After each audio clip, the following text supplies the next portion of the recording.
Que la paix, la grâce, la miséricorde, l'amour, l'assistance du Très-Haut soient les partages de tous les concitoyens célestes dans les noms glorieux, magnifiques et puissants de notre Seigneur Jésus-Christ.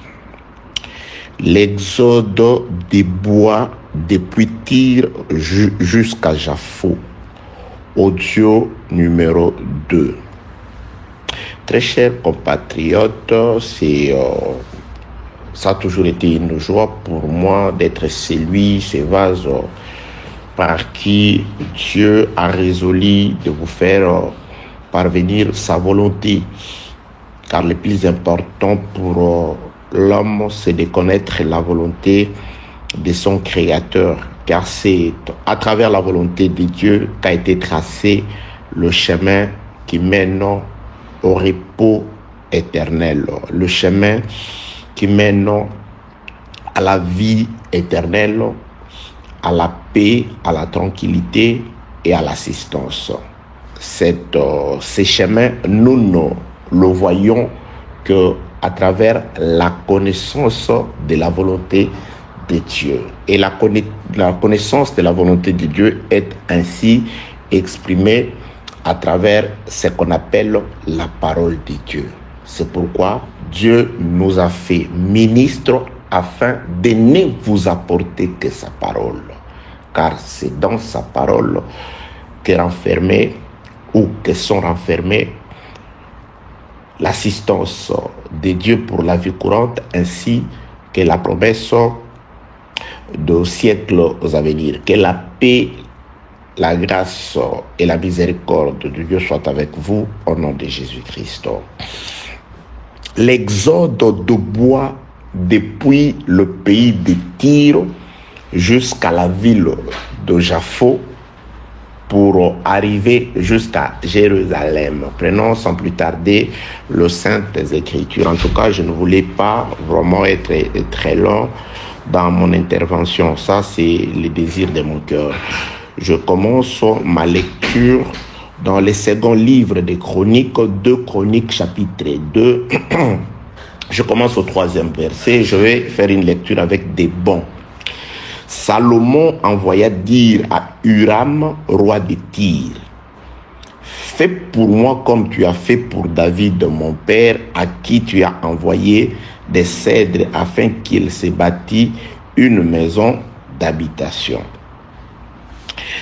Je saute pour atterrir au verset 7e. Envoie-moi donc, là c'est Salomon qui continue de s'adresser au roi de Tyr qui n'est qu'un pays étranger par rapport au pays ou au royaume d'Israël. 2 Chroniques chapitre 2, le verset 7e. Envoie-moi donc un homme habile pour les ouvrages en or, en argent, en airain et en fer, en étoffe teinte en pourpre, en cramoisi et en bleu, et connaissant la sculpture, afin qu'il travaille avec les hommes habiles qui sont auprès de moi en Juda et à Jérusalem, et que David, mon père, a choisi. Envoie-moi aussi du Liban, des bois, des cèdres, des cypres et des santales, car je sais que tes serviteurs s'entendent à couper le bois du Liban.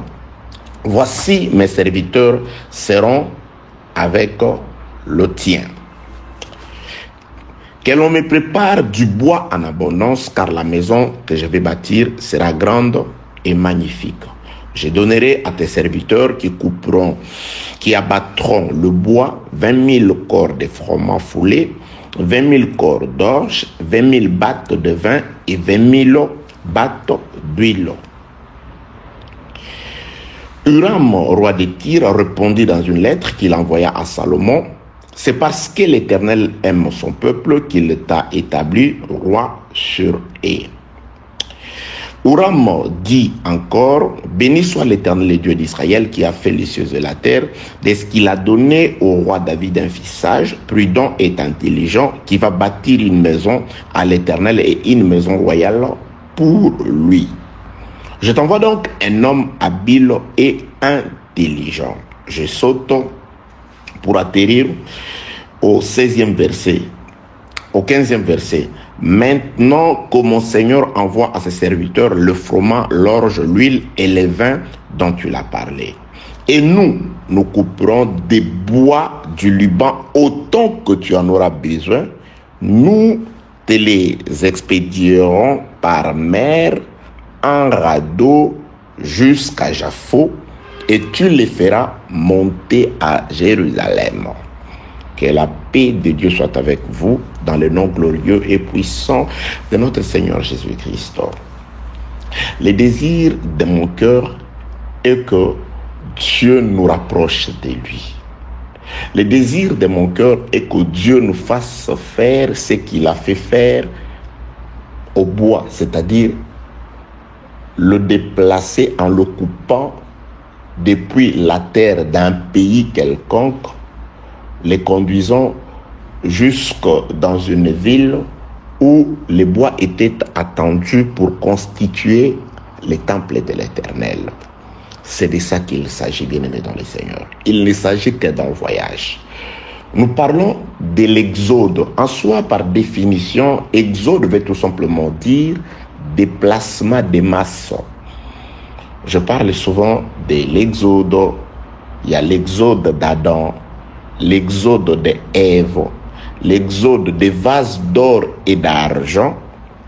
Il y a l'exode de l'eau, que nous verrons si telle est aussi la volonté de Dieu.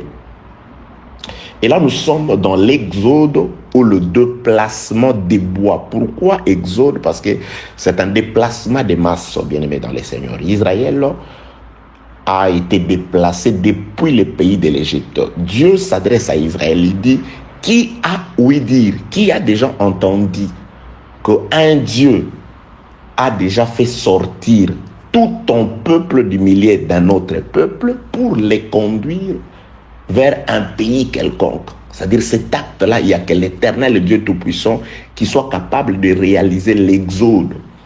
C'est pourquoi, bien-aimés dans le Seigneur, nous partirons aussi, nous sommes aussi dans la réalisation de l'exode. Nous sommes plusieurs, quoique nous formons un seul corps, mais nous sommes plusieurs. L'Église est composée de plusieurs personnes venues de partout. Ensemble, nous constituons une nation qui n'est pas terrestre mais céleste, et nous sommes en marche dans notre exode vers notre Jérusalem en passant aussi par Jaffo. Très important, bien-aimés dans le Seigneur. Car les Écritures rapportent que ce qui a été écrit d'avance l'a été pour notre instruction. Je bénis Dieu pour la réaction que suscitent ces audios. En tout cas, j'en suis vraiment très encouragé et je me vois vraiment, c'est-à-dire en le faisant, je sens cette sensation d'un devoir accompli quand vous réagissez.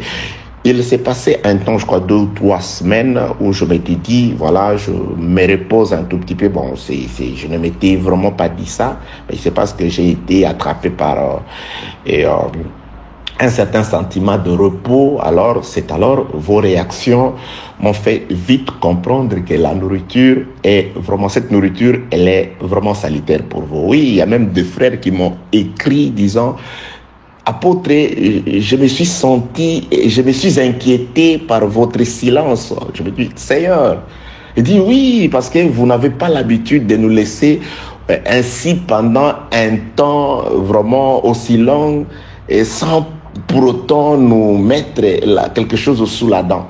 Donc, je me suis dit, mais qu'est-ce qui est arrivé à mon apôtre? Il faut que j'écrive. Oui, il y a de ceux qui se sont inquiétés, tout simplement parce que un temps de silence a été gardé. Je me suis dit, waouh, Seigneur.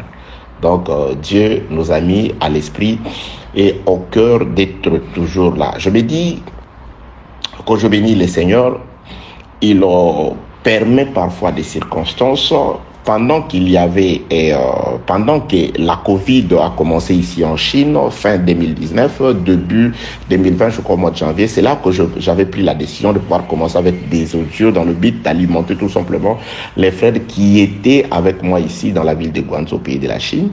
Et en le projetant dans 2 ou 3 groupes, les réactions suscitées m'ont donné cette envie de pouvoir le faire maintenant pour la terre tout entière. Et j'ai des frères partout dans le monde, de toutes les races, de toutes les ethnies. Je dirais grâce à Dieu par la parole au travers de ces audios. Je vous bénis partout où vous êtes. De là que vous êtes, et il y a de ces gens avec qui nous avons un décalage horaire depuis des 14 heures, c'est-à-dire pendant que je suis en train de parler, il est 11 heures moins 3 minutes, et là c'est pratiquement la nuit. Donc parfois on se parle juste on s'écrit ou on s'efforce quand on a un rendez-vous, vraiment soit des prières ou un partage, de faire des sacrifices et pour se parler à cause des décalages horaires, mais on est devenus très frères, très amis, et vraiment je bénis les Seigneurs pour ce qui se passe, les réactions, l'engouement, l'amour que vous portez pour moi, comment vous priez pour moi, vraiment toutes les paroles bienfaisantes, des bénédictions que vous m'envoyez, en tout cas elles me vont droit au cœur. Et elles sont vraiment un sujet de motivation encore pour moi. Je me vois aimé par vous et ne vous en faites pas, je vous aime aussi. J'aime ce que je fais et je l'ai fait avec vraiment avec beaucoup de conscience. Je sais que toute parole est une sémence, c'est pourquoi je fais très attention dans ce que j'ai dit et j'aimerais que vous puissiez aussi, comme l'a demandé le frère Paul, vous puissiez aussi prier pour moi afin que chaque fois que j'aurai à ouvrir ma bouche, que ce soit le royaume des cieux qui soit annoncé au lieu et à la place de ma pensée. Je ne voudrais pas parler par moi-même. Je ne voudrais pas vous communiquer autre chose que la parole de votre Seigneur, la parole de votre Maître.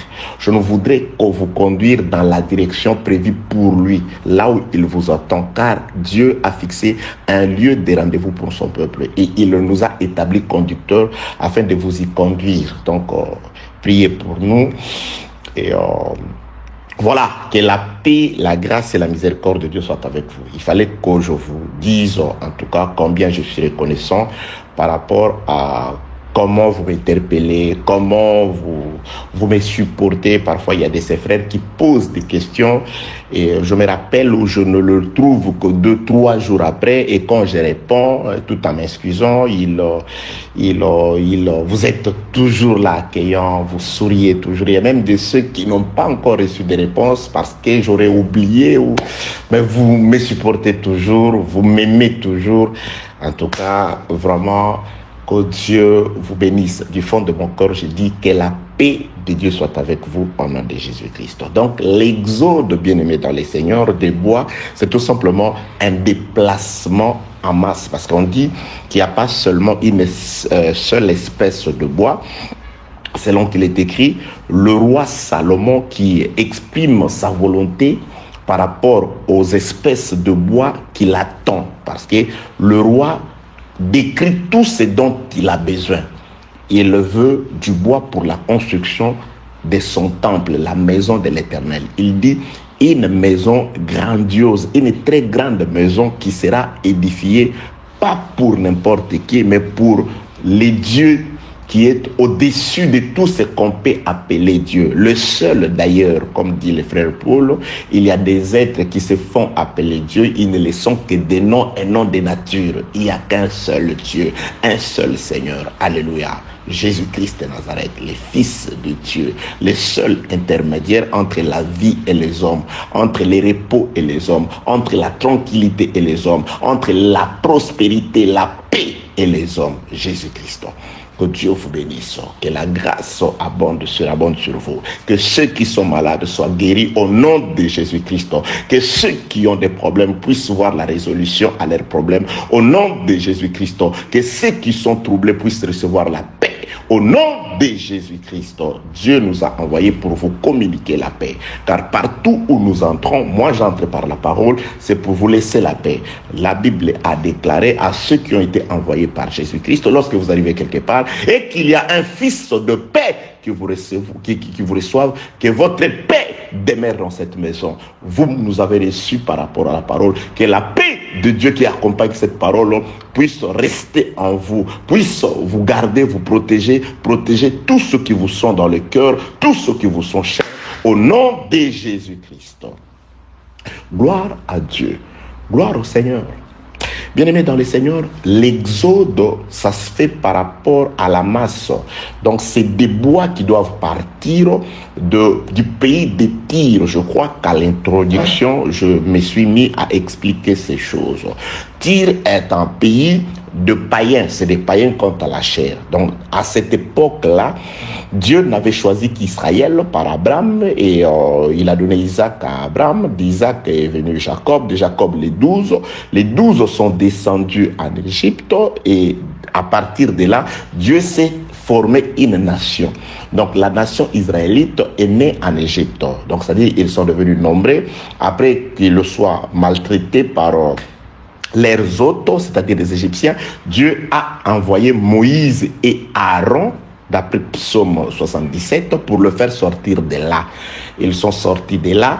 Ainsi, Dieu a fait d'eux une nation de Dieu. Et Dieu a confirmé cela en leur octroyant une constitution qui leur déterminait la volonté de Dieu, ainsi que comment ils devaient se comporter pour plaire à Dieu. Et cette constitution, c'est la loi. La volonté de Dieu exprimée que Dieu leur a donnée. C'est ce qui marquait la différence entre Israël et les autres nations de la terre. Et aujourd'hui, tu es différent des autres, de tes voisins, de certains membres de ta famille, de ceux de ta contrée, parce que tu as une loi qui ne vient pas des hommes, mais une loi du ciel. Tu te comportes d'après la constitution du ciel. Tu vis d'après les exigences de celui qui vit au siècle des siècles. Cette loi-là, aujourd'hui, les Écritures apportent. Si hier, la loi a été écrite sur des tablettes de pierre, aujourd'hui, Dieu l'a écrit par son doigt, le ministère, le Saint-Esprit dans ton cœur. C'est pourquoi la parole de Dieu doit être dans ton cœur. Tu ne dois pas vivre par rapport aux autres. Tu ne dois pas craindre Dieu par crainte aux autres, mais par rapport à la parole qui est censée vivre en toi et te dicter ce que tu dois dire et ce que tu ne dois pas dire. Ce que tu dois faire et ce que tu ne dois pas faire. Là où tu peux te rendre et là où tu ne dois pas te rendre. Que la paix, la grâce et la miséricorde de Dieu soient avec vous. Donc, lorsque Dieu a fait cette distinction sur la terre, il a séparé Israël de toutes les nations de la terre. Les autres, c'était des barbares. Parmi ces barbares, il y a le pays de Tyr, le Tyrien. Mais ici, nous voyons que Salomon, qui est celui qui règne dans une nation choisie par Dieu, il a l'ordre par son père David, qui a aussi reçu l'ordre de Dieu d'édifier une maison pour l'Éternel. Et quand Salomon, je m'excuse, voulant édifier une maison pour l'Éternel, il va s'adresser à un païen, le roi de Tyr. C'est de Tyr, c'est du monde, c'est du milieu d'un peuple que Dieu avait rejeté, que doivent sortir le bois pour la construction du temple, ainsi qu'un ingénieur, un homme habile, un savant, un conducteur de travaux, un certain Uram Abi. Ils doivent, ces choses, les bois ainsi que l'homme, doivent sortir de là pour réaliser le voyage. Vous voyez, l'exode, c'est le déplacement en masse. Il y a 3 espèces de bois en très grande quantité qui doivent partir de Tyr vers Jérusalem en transitant par Jaffo. C'est pourquoi nous parlons de l'exode de bois. Que la paix, la grâce et la miséricorde de soient avec vous. C'est très important toujours de maîtriser ce sur quoi on parle, d'avoir une idée sur le sujet. Bien aimé, il y a une différence entre enseigner faire des prédications et des exhortations. Je voudrais donner une connaissance sur un sujet donné. Et ça doit être cohérent. Les gens doivent avoir une idée sur ce qui est en train d'être dit. Je ne suis pas là pour vous exposer ce que moi j'essaie. Mais je voudrais que par une méthodologie céleste du ciel, qu'il me soit accordé. Ça a toujours été ma prière, bien-aimée. Je prie, je jeûne, je me sacrifie. Je voudrais beaucoup plus que Dieu m'aide dans ce travail qu'il m'a donné. Quel travail? De vous faire comprendre sa volonté. Je dois, par le Saint-Esprit, trouver plutôt des mots exacts. Je dois, par le Saint-Esprit, trouver des canaux, exemples, et comment? Je dirais des mots exacts, des canaux exacts par lesquels vous faire parvenir ce que Dieu veut pour vous, ce que Dieu attend pour vous. Que la paix de Dieu soit avec vous au nom de Jésus-Christ. Que la lumière du Saint-Esprit vous aide à comprendre la volonté de Dieu. Qu'il me soit aussi accordé de pouvoir vous l'exprimer exactement tel que Dieu veut que cela soit fait. L'exode, bien-aimé dans les Seigneurs, voyez ces déplacements de bois. Donc aujourd'hui, je voudrais parler sur qu'est-ce qui va motiver ou qu'est-ce qui va activer l'exode. Parce que le bois des cèdres, de Liban et des santales était dans la forêt du Liban, du côté des Tyr, dans le pays des Tyr. Et ces bois-là ne se retrouveraient jamais ou n'auraient jamais le privilège de constituer de bois dans les temples si de Jérusalem quelque chose n'était pas sorti. Donc, bien aimé dans le Seigneur, ce ne sont pas le bois qui réalise le premier déplacement. Que la paix de Dieu soit avec vous au nom de Jésus-Christ. Le déplacement en soi ne part pas d'abord déjà faux, et plutôt des Tyr vers Jérusalem. Mais c'est de Jérusalem vers Tyr. Donc, n'eût été que Salomon s'était déplacé. Écoutez-moi très bien, bien-aimés dans le Seigneur. C'est très important, c'est que Dieu veut que vous puissiez comprendre aujourd'hui. Il faisait froid, je vais d'abord enlever mon pile. Ok, vous ne me voyez pas.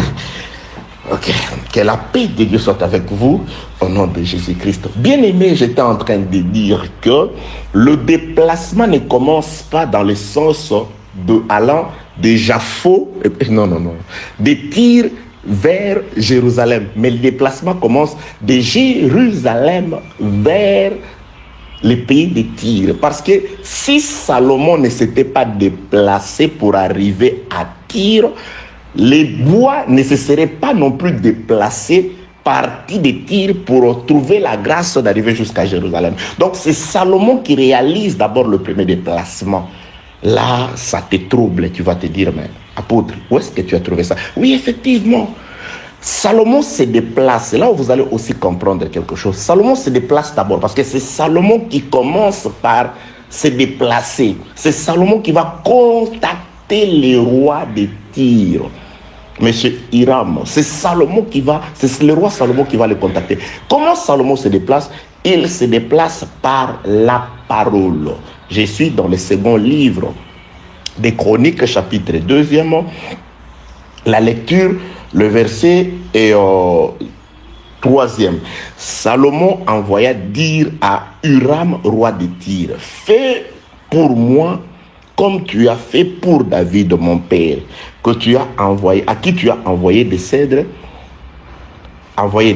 afin qu'il se bâtisse une maison d'habitation. Envoie-moi donc un homme, envoie-moi aussi du Liban. Donc, la première de toutes les choses à se déplacer, c'est d'abord la parole. Salomon commence d'abord par libérer la parole. La ville de Jaffo ou le pays de Tyr reçoit la bonne nouvelle qui vient de Jérusalem. La bonne nouvelle qui vient de Jérusalem est que Salomon a besoin de bois. Là, dans la forêt, c'est la réjouissance. C'est ce qui se passe, bien aimé dans le Seigneur. Nous ne pouvons pas aller à Jérusalem céleste. Nous ne pouvons pas nous déplacer pour aller rencontrer le Seigneur, pour aller à, à l'enlèvement, toutes les promesses glorieuses de Dieu à laquelle auquel l'Église s'attend, si Dieu ne libère pas d'abord la parole, si Dieu n'avait pas parlé, bien aimé, nous ne serions pas sauvés. Le problème, c'est la parole. Que la paix, la grâce et la miséricorde de Dieu soient avec vous. Donc, les points de départ, avant de parler de ces voyages qui partent de Tyr jusqu'à Japhos par voie maritime, ainsi que de Japhos par la capacité de Salomon jusqu'à Jérusalem, ces voyages-là n'auraient pas lieu si Salomon ne s'était pas d'abord déplacé. Salomon doit se déplacer personnellement pour arriver jusqu'à Tyr. Et quand il arrive à Tyr, il se rend compte que ce dont il a besoin se trouve sur le territoire de Tyr. C'est alors que les bois peuvent se déplacer de Tyr jusqu'à Jérusalem. Comment Salomon se déplace-t-il? Salomon se déplace par rapport à sa parole. Il libère la parole. Que la paix, la grâce et la miséricorde de Dieu soient avec vous. Nous allons comprendre ceci. Je prends un autre exemple, facile à comprendre. Adam, en soi, c'est un produit du dehors du jardin d'Éden. La Bible déclare, lorsque Dieu a formé Adam, Dieu est allé hors du jardin. Comment je le sais? Parce que les Écritures rapportent qu'après le péché, Dieu va dire à Adam que tu retourneras à la poussière d'où tu as été tiré. C'est pourquoi Dieu va faire sortir Adam du jardin. Donc Adam était un produit qui est venu d'en dehors du jardin. Mais apôtre, nous sommes dans l'exode de bois. Très important. Vous allez comprendre les déplacements de bois. Et vous allez comprendre, tu vas comprendre dans ta vie que tu as tout intérêt à écouter d'abord la voix, à vivre d'abord la présence de Salomon. Parce que si la voix de Salomon, la parole de Salomon ne te parvient pas aux oreilles, le salut est inexistant pour toi. Le déplacement est inexistant pour toi. Les bois de cèdre, le bois de cypre, le bois de santal, aussi élogés qu'ils ont été aux yeux de Salomon, mais avant que Salomon ne libère sa parole, ces bois-là ne pouvaient pas se déplacer pour aller à Jérusalem. Et personne des bûcherons ne pouvait vraiment aussi se soucier de pouvoir d'aller couper ces bois pour les amener vers Salomon. Que la paix, la grâce et la miséricorde de Dieu soient avec vous. Donc, il faut qu'un déplacement se réalise. Et aujourd'hui, bien-aimés dans le Seigneur, si vous pouvez sortir de là où vous êtes, de la mondanité, des liens qui vous accablent, des problèmes qui sont sur vous, si vous n'entendez pas sa voix, si Salomon, le véritable Jésus-Christ, ne vous fait pas parvenir sa voix, il vous sera difficile d'être délivré. Bien-aimé, quels que soient les enchantements de charlatans, je ne sais pas, de ces faux pasteurs qui vous accablent, je ne sais pas, qui font des incantations sur vous, seule la parole de Dieu vient donner des ordres pour faire sortir ceux qui sont captifs. Que la paix de Dieu soit avec vous au nom de Jésus-Christ. L'ânesse était là toujours dans cette ville-là, enchaînée. Mais il fallait que Dieu, Jésus-Christ, depuis l'autre côté, depuis en dehors de la ville, puisse envoyer ses serviteurs avec la parole, aller libérer les ânesses qui sont là-bas. Si l'on vous demande pourquoi faites-vous ça, vous dites ceci, dites que le maître en a besoin. C'est la parole de l'Éternel, c'est la parole de Jésus qui a été à la base de la libération des ânesses qui ont été là, liées. Donc la parole est d'une importance capitale. Salomon commence d'abord par libérer la parole. Il doit s'adresser au roi de Tyr. Il doit exprimer sa volonté. Ma volonté est de construire une maison, pas là-bas dans ton pays, mais ici à Jérusalem, la terre choisie par Dieu, le pays saint de Dieu. Je voudrais construire une maison pour mon Dieu ici. Mais ce dont je vais utiliser comme matériel de construction se trouve dans ton pays. Salomon exprime sa volonté. Et quand Salomon exprime ta volonté, c'est alors que le travail va commencer. Aucun travailleur ne peut commencer si Salomon n'a pas encore parlé. C'est pourquoi il y a des ministres qui travaillent sans que Dieu leur ait dit quelque chose. Il y a des gens qui se disent envoyés sans que Dieu leur ait donné le mandat. Que la paix, la grâce et la miséricorde de Dieu soient avec vous. Je voudrais aujourd'hui insister sur ça. Je rentre toujours pour appuyer ce que je suis en train de dire, qu'il n'y a pas exode si Dieu ne se déplace pas d'abord. Dieu doit se déplacer. C'est pourquoi dans le livre de Genèse, chapitre 2, Dieu va quitter son trône. Dieu sort de son trône, il va en dehors du jardin. Là, il va trouver la poussière. Et quand Dieu trouve la poussière, écoutez-moi très bien, Dieu trouve la poussière, Dieu va donner une forme à la poussière. Dieu va commencer à travailler. Dieu commence le travail seul. Il va travailler, il prend la poussière, il donne une forme à la poussière, il va souffler dans la poussière. Et lorsque Dieu travaille, il se rend compte que voilà, l'homme devient capable de bouger. Il devient un être vivant.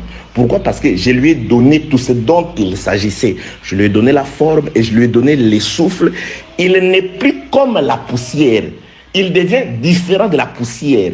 Donc, il devient un être vivant. Maintenant, je vais commencer la marche avec l'autre vivant. Attendez, nous allons lire Genèse chapitre 2 pour beaucoup plus de précision. Que la paix de Dieu soit avec vous au nom de Jésus-Christ. Je suis dans le livre de Genèse, chapitre 2, le verset 7e. L'Éternel Dieu forma l'homme de la poussière de la terre, il souffla dans ses narines un souffle de vie, et l'homme devint un être vivant. Puis l'Éternel Dieu planta un jardin en Éden du côté de l'Orient, et il y mit l'homme qu'il avait formé. Donc Dieu va planter un jardin et il va mettre l'homme. C'est-à-dire, c'est Dieu qui fait faire à Adam l'exode depuis son territoire où il a été avant vers l'Éden. C'est Dieu qui fait faire à Adam ce déplacement. Adam ne connaissait même pas l'existence de l'Éden. Adam ne connaissait même pas le chemin qui pouvait le conduire à Éden. Parce qu'il était un peuple du dehors. Il a été formé dehors. Il a reçu le souffle dehors. C'est Dieu lui-même qui a fait ces choses, qui a ramassé Adam, qui a formé à Adam, qui a donné à Adam plutôt la forme. C'est lui qui va planter les jardins. C'est lui qui va prendre Adam et l'amener jusque-là. Que la paix de Dieu soit avec vous au nom de Jésus-Christ. Dans la construction du temple, vous allez vous rendre compte que Salomon va réaliser ça. Le pierre qu'on utilisait pour la construction du temple, ces pierres-là étaient taillées dans la carrière. C'est-à-dire, loin de la maison, dans la carrière, on va chercher des pierres là-bas. On va les tailler, les Écritures rapportent, à l'extérieur comme à l'intérieur. C'est-à-dire, les pierres seront préparées à l'extérieur, dans la carrière. Une fois prêtes, c'est alors que des serviteurs vont prendre ces pierres-là et ils vont les conduire pour être placés dans le temple. Et Dieu va faire le travail d'Adam dehors, en dehors du jardin. Car dans les jardins, on ne peut pas avoir ces bruits-là. Dans les jardins, on n'amène que celui qui est prêt. C'est pourquoi aujourd'hui, le ministère, l'œuvre du ministère d'après Éphésiens chapitre 4e est de vous préparer, de manière à ce que vous soyez prêts, que vous soyez sans reproche, que vous soyez sans tâche, de manière à ce qu'il puisse venir vous chercher. Que la paix, la grâce, la miséricorde, l'amour, l'assistance de Dieu soit avec vous au nom de Jésus-Christ.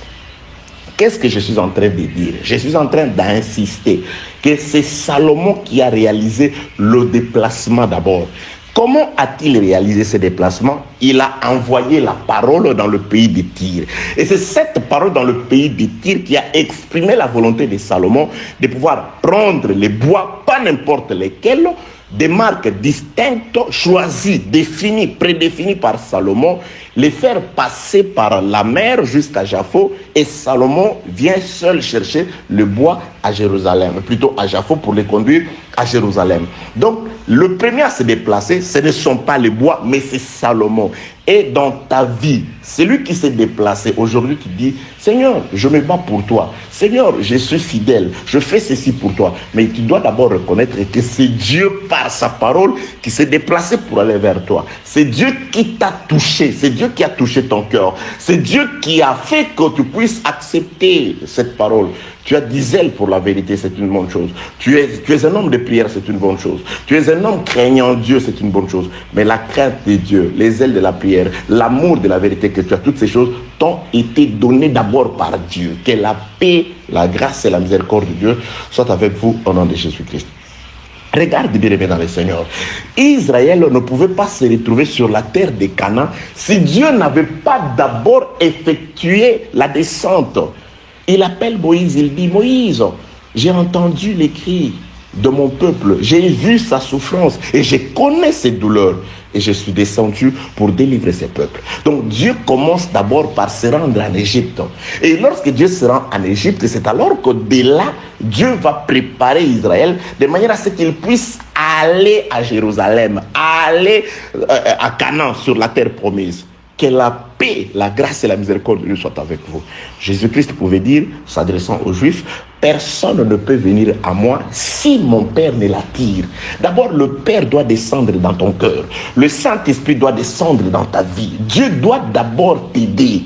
C'est alors que tu peux commencer l'exode. Les bois ne pouvaient pas se déplacer. Huram, le roi de Tyr, ne pouvait pas en lui, par lui-même, avoir cette idée de pouvoir envoyer le bois à Salomon pour la construction de son temple. Non, la parole doit d'abord venir de Salomon. Donc la délivrance vient d'abord de Dieu. C'est pourquoi ce que Salomon envoie, c'est la parole. Bien aimé, je vais insister sur ça lorsque nous allons arriver dans le travail, comment il est fait par des serviteurs, des Tyriens qui s'entendent à couper les bois dans la forêt du Liban. Parce que la forêt du Liban, c'est une forêt très vaste. Si vous vous hasardez, vous vous y hasardez d'y aller couper le bois sans que vous en soyez un spécialiste, vous allez vous perdre dans la forêt. Oui, il y a des gens comme ça qui se sont improvisés bûcherons, coupeurs de bois pour Salomon. Ils se sont perdus dans la forêt, ils ont fait naufrage par rapport à la foi. C'est pourquoi Salomon dit, tes serviteurs s'entendent à couper les bois. La réputation des Tyriens, ils étaient les seuls capables de maîtriser cette forêt. Toi, tu n'es qu'un apprenti, un essayiste. Tu viens...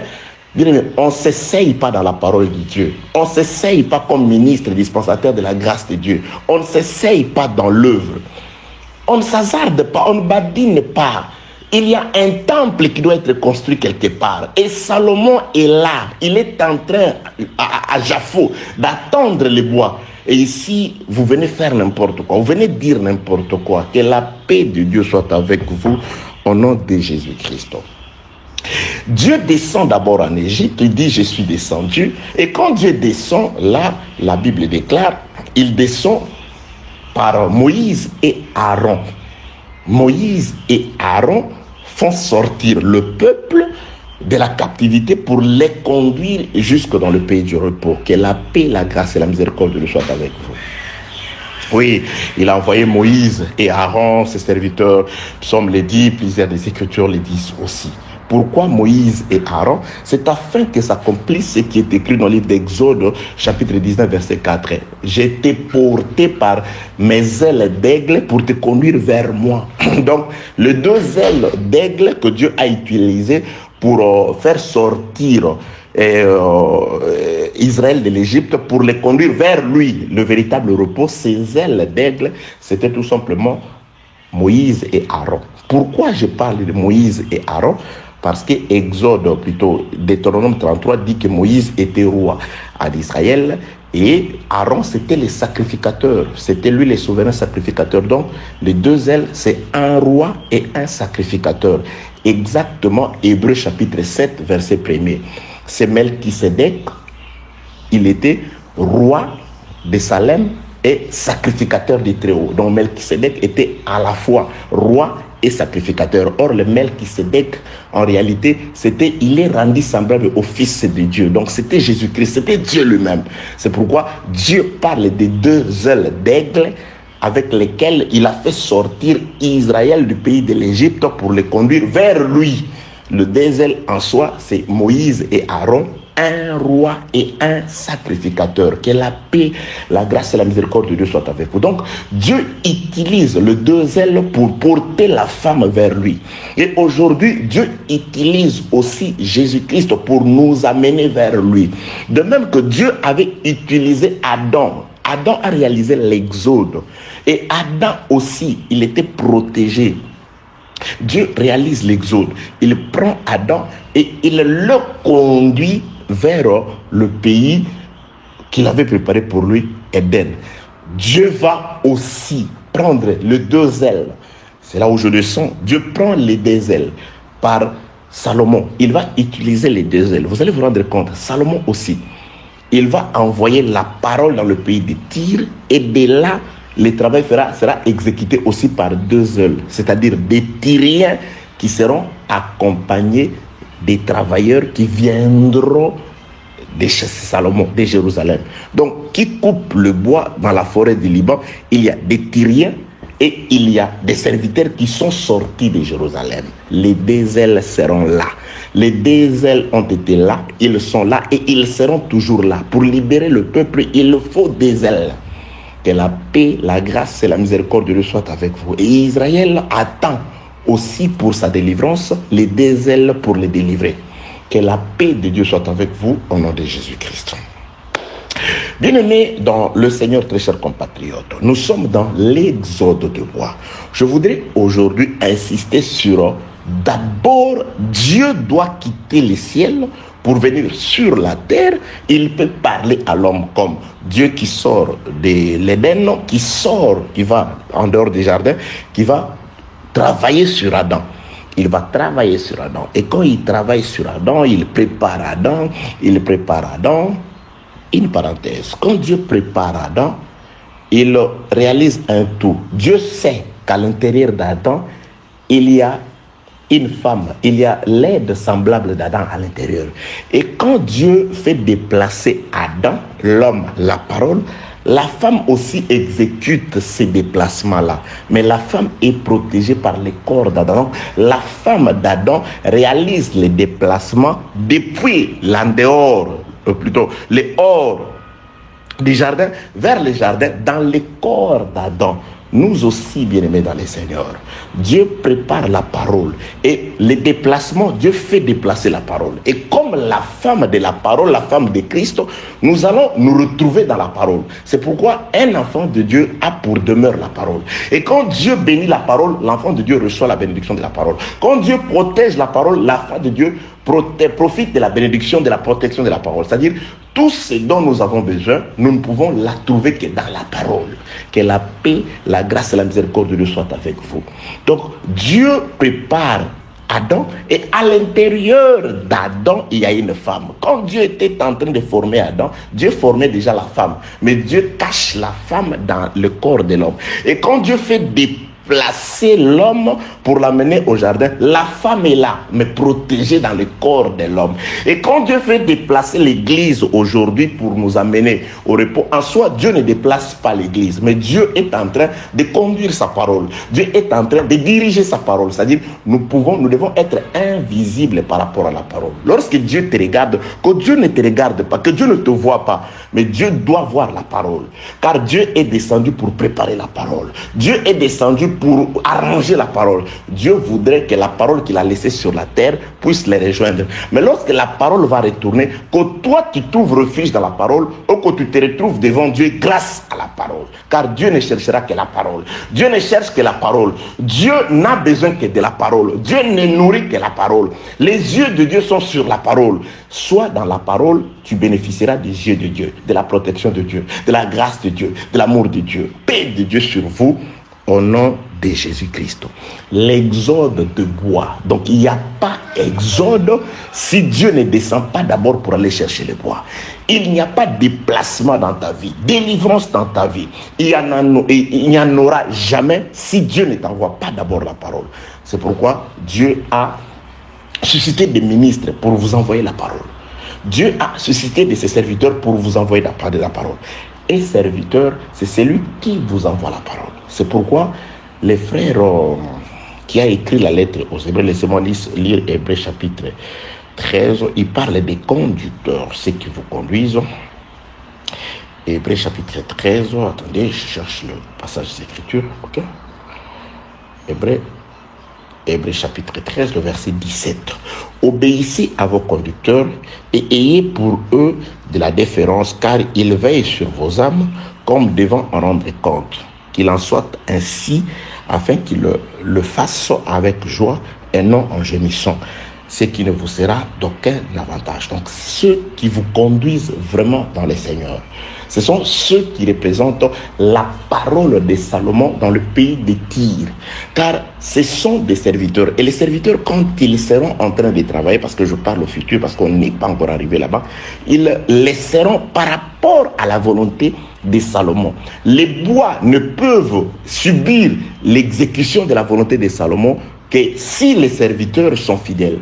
Donc les serviteurs sont là, c'est pourquoi aussi frères, vous qui avez la grâce d'avoir vraiment des conducteurs, ceux qui vous conduisent dans l'exode vers Jérusalem, ceux qui vous conduisent dans la vérité vers Canaan, ceux qui ont la matière, la nourriture donnée par votre Père pour vous nourrir pendant le chemin, vous devez vraiment les aimer. Vous devez vraiment être obéissants, car c'est des conducteurs que Dieu a disposés pour vous. Que la paix, la grâce et la miséricorde de Dieu soient avec vous. Comme j'avais dit, je ne voudrais pas dépasser l'heure dans ces exhortations. Aujourd'hui, j'ai tenu à nous dire sur le déplacement. D'abord, ce ne sont pas les bois qui vont se déplacer. Nous parlerons de déplacement des bois et consorts, mais j'insisterai sur tout ce que les serviteurs vont faire, les espèces de bois, comment le couper, comment le faire parvenir jusque là où est Salomon. Cela doit émaner de la volonté de Salomon, parce que nous avons lu dans les Écritures, dans l'introduction, que ce que Salomon faisait, il avait reçu de son père, et ce que son père avait légué à Salomon, c'était par un écrit de la main de Dieu que cela a été donné. Donc Dieu a exprimé sa volonté sur comment se construirait sa maison, d'où viendraient les matériels, comment ça parviendrait jusqu'à Jérusalem. Dieu avait tout mis par écrit, qu'il a remis à Salomon, mais il a dit que plutôt qu'il avait remis à David, il avait dit que David n'était pas digne de pouvoir réaliser cette œuvre-là. C'est alors que David le remettra au fils. Nous sommes en train d'étudier l'expression de la volonté de Dieu qui a transité par David jusqu'à Salomon. C'est pourquoi ce que je nous enseigne, c'est l'expression de la volonté de Dieu qui a transité par Moïse et Christ. C'est ça, le corps et l'accomplissement de tout ce qui avait été dit dans l'Ancienne Alliance. Pour aujourd'hui, que celui qui a créé les cieux et la terre vous bénisse au nom de Jésus-Christ.